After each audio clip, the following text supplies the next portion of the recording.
Hey y'all, this is Alex from the Rim Review. The Rim Review is a page that offers in-depth player analysis and gives nuance to the way you watch basketball. In this series, we're going to be looking over every single prospect in the coming drafts, some of which you may already know, however there are going to be numerous hidden gems we explore throughout the coming weeks. In today's episode, we're going to explore the best defender in this year's draft class, Ryan Dunn. When looking at Ryan Dunn on the offensive end, he's definitely one of the lesser players in this draft. However, there are still a few strengths that come to mind. The first of which is that he is a very talented athlete. This allows him to be a potential lob threat in the pros. Next, he's very talented in transition, where he's really known for running extremely hard. There are multiple possessions where he kind of starts level or behind his defender, but he's able to accelerate past him due to his athleticism and high work ethic. Finally, he's an extremely intelligent cutter, where he averages 1.35 points per possession. Unfortunately for Dunn, there are a plethora of weaknesses to his game on the offensive end. The first of which is his shooting, which to be honest is close to non-existent, where Dunn only shoots 19.4% from beyond the arc. Next, Dunn really struggles to facilitate, and he's not the best at protecting the basketball, which is why he has a 0.89 assist to turnover ratio. Thirdly, his physicality offensively isn't great, and he tends to really struggle if he catches the ball in the post. If teams send a double, he just kind of panics and hands the ball over. Next, Dunn is really soft around the rim, especially as a roll man. This is really concerning because as a 4, you're going to hope that he can at least set screens and be a good roll man if he can't shoot. However, this isn't the case, and it's why he only averages 0.76 points per possession as a roll man. Finally, he's really bad at attacking closeouts, and he's also really bad when teams just completely sag off him and dare him to shoot, which is why he only averages 0.8 points per possession on spot ups. Overall, his offensive game is not great. However, that's not why you're drafting Ryan Dunn. Now let's start off and watch Ryan Dunn in transition. On this possession, what I love to see from Dunn is how hard he runs. The possession starts right here, and if I draw a line, there's basically 3 NC State defenders directly in front of him and 2 more further back. Dunn says, okay, I'm going to accelerate past all of you and just run really hard and get a layup. Let's watch this at full speed. It's just really impressive, and this is more just showcasing his effort and athletic abilities. Dunn is also frequently used as a lob threat in transition, and we're going to see this here. Dunn runs hard, calls for the ball, and showcases a great vertical leap to get the dunk. This is really what most of his points in transition look like, and once again though, he runs so hard. We look right here, the steal occurs, and there are multiple Miami defenders that are even or past him. Ryan Dunn doesn't care, he's always going to be working hard, and just is, to be honest, one of the grittiest players in this draft. Another positive aspect of Dunn's game on the offensive end is his ability and intellect when knowing when to cut. On this possession right here, Dunn starts in the corner, however he recognizes that Kyle Filipowski of Duke is caught ball watching. When Dunn sees this, he slowly moves over further to the corner and then sprints at the perfect time to get a dunk, embarrassing flip. Right here, Ryan Dunn is helping facilitate Virginia's honestly heinous offense. That's another reason why his game isn't that great, but once again, he recognizes that Mark Mitchell is coming over here trying to protect the ball, and he realizes he has a clear lane to get an easy dunk. Another thing that Dunn does is he doesn't always cut with pace. Sometimes he's really smart and knows when he just needs to slowly inch in, and this level of just IQ basketball-wise is really good to see. Right here, it's a slow cut for a nice, easy dump off. While none of these things are going to wow you from a highlight perspective, it's good to see a player that's always engaged when they're off the ball.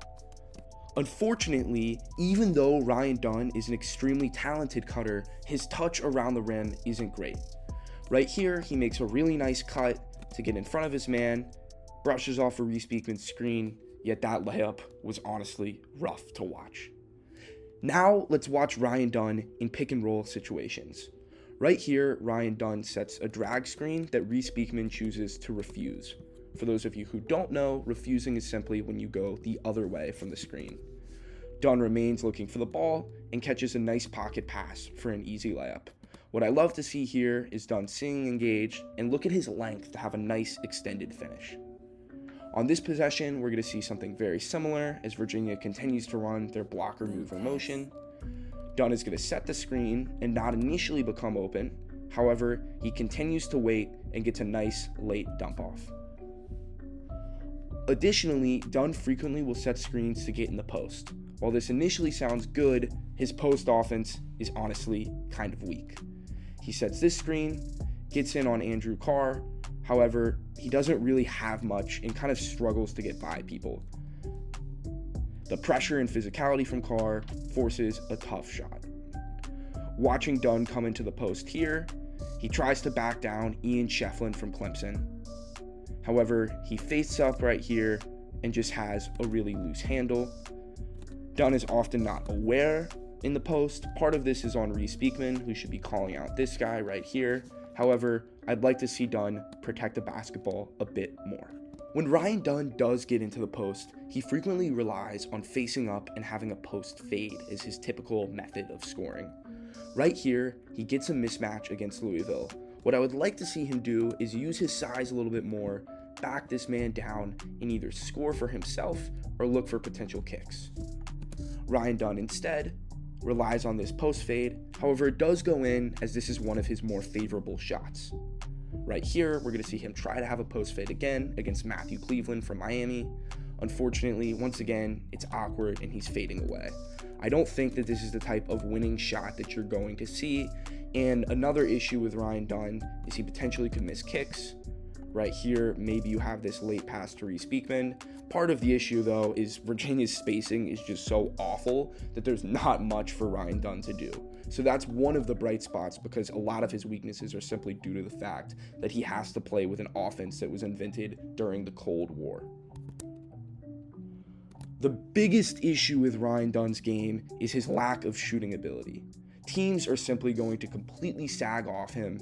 As you see right here, Dunn catches the ball, and Colorado State honestly makes no effort to try to get this closeout, and it leads to a really poor shot.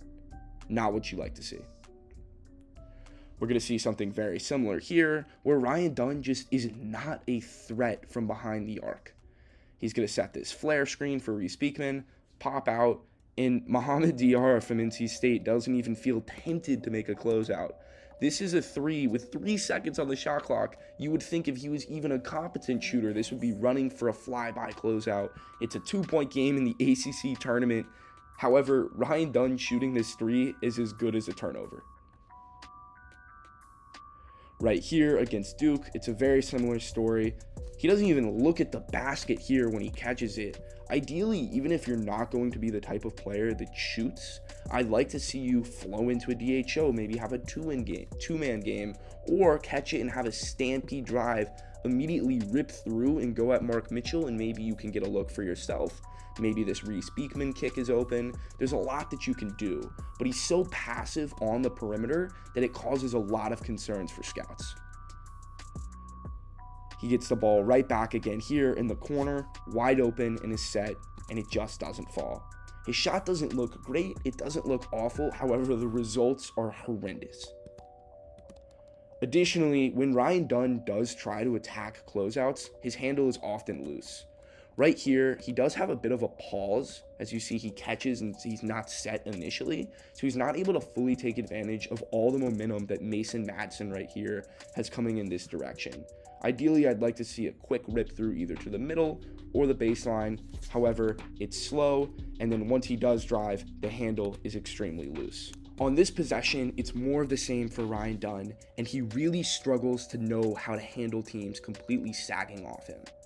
Right here, he catches the ball in the corner and tries to dribble in an attack, which is good. However, look how early he's picking up the basketball. I'd like to see him maybe make one more power dribble and just be more comfortable dealing with the contact. Maybe you can even draw Kyle Filipowski in, and then you have a kick to Reese Beekman. Instead, it's an awkward floater. Now let's move on and watch Ryan Dunn in isolation situations. While he doesn't score much in isolation, he does show flashes of being able to have nice straight line drives like this one. His length allows him to get by people and make a nice play. This next possession is actually a really good glimpse of what I'd like to see him do more when teams sag off him.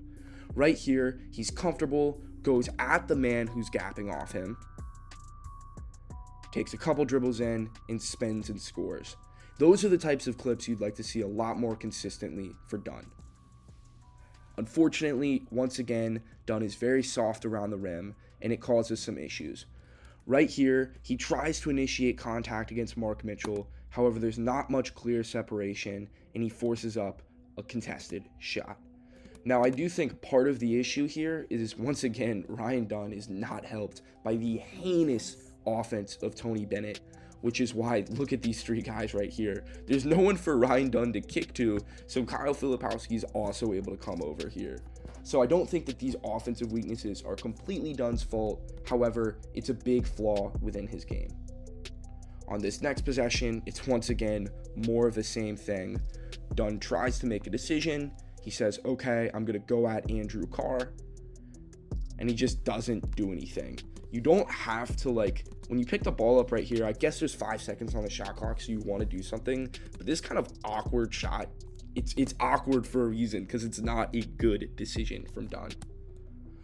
Finally, let's just watch Ryan Dunn's ability to have nice offensive putbacks. The reason I'm including this is, once again, to showcase the type of high motor player that he is, as well as remind you of his athleticism. This clip right here, wow, that's just really good stuff. It showcases his competitiveness and is nice to see.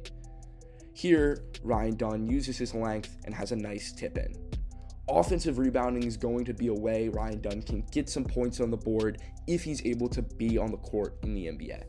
Now let's move on and watch the reasons why Ryan Dunn is going to be drafted and why I believe he's a first-round pick in this class. And it is his defense.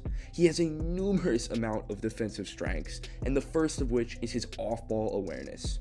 Ryan Dunn frequently is able to be in the MIG, be in the gaps. He also has experience doubling in the post and sprinting back to different closeout situations. He's part of Virginia's great defensive culture, and he's just a really amazing defender. And this off-ball awareness is a big reason why he had 43 steals last season.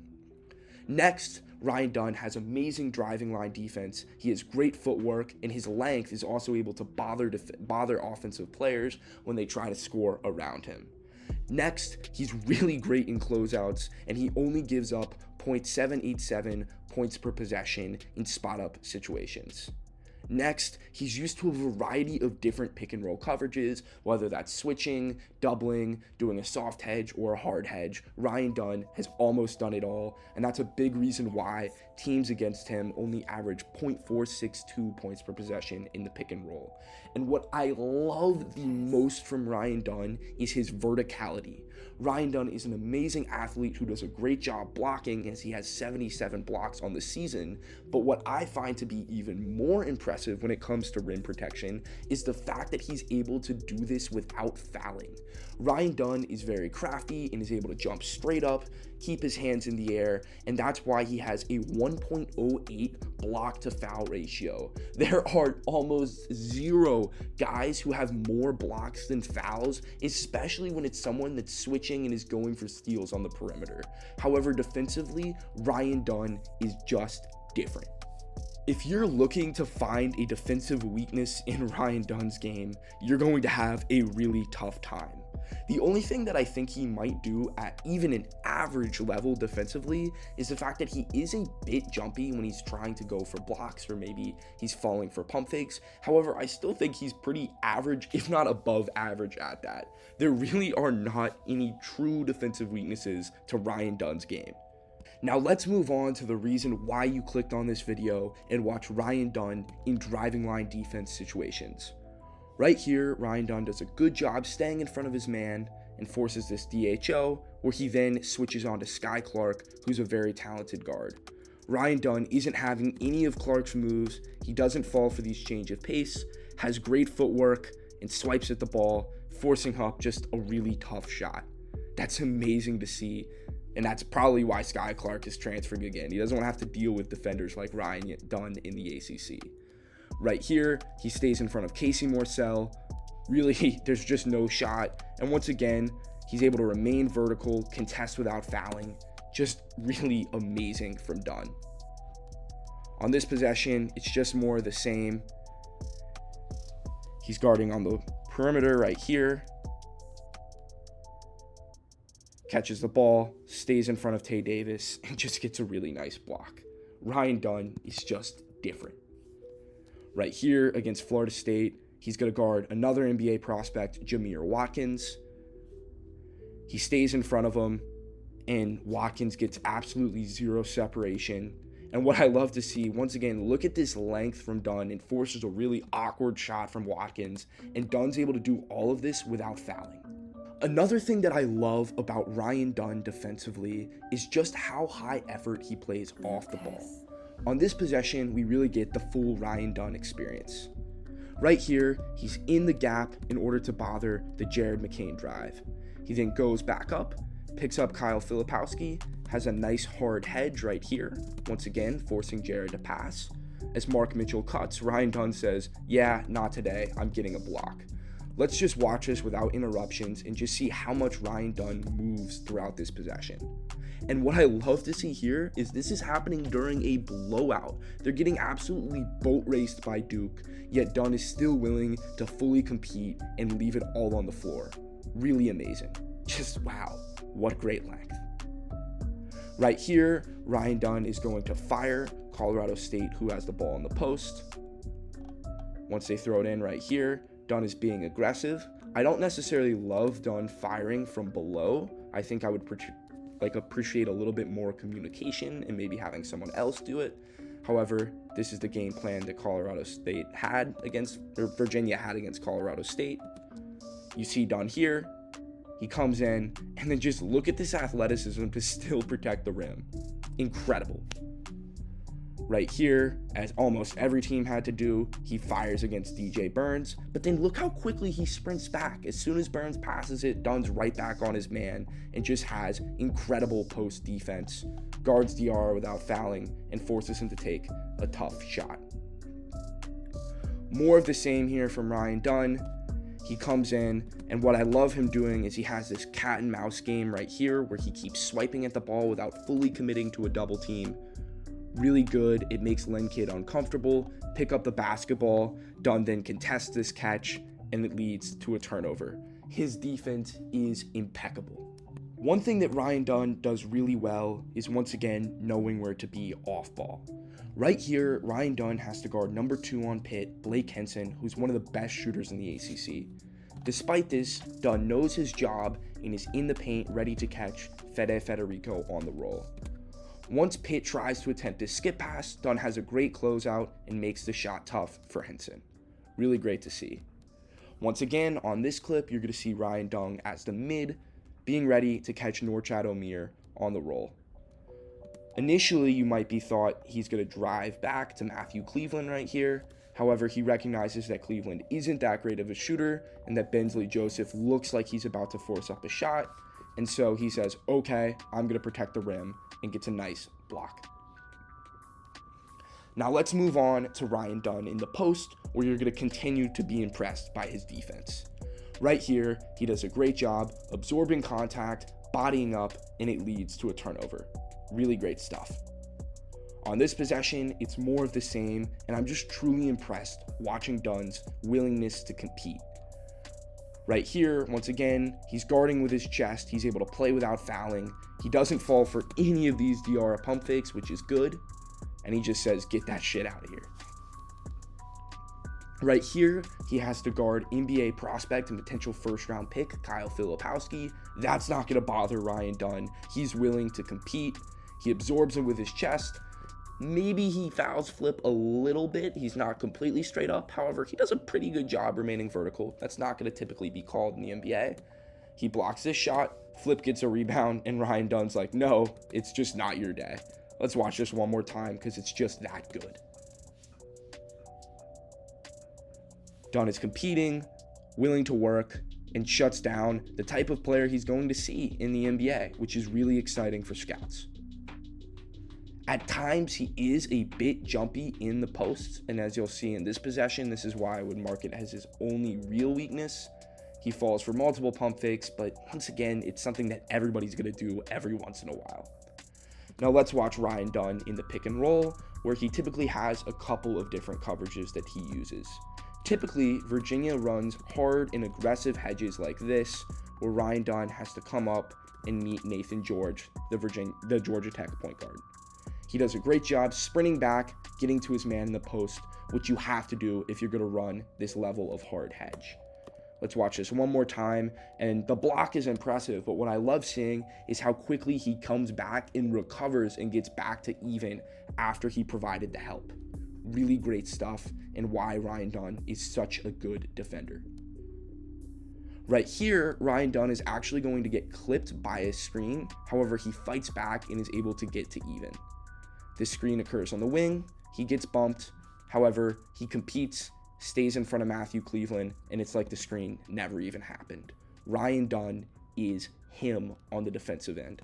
The main question when looking at Ryan Dunn as a player is he going to be able to become a good enough offensive threat to justify putting him in for his defense?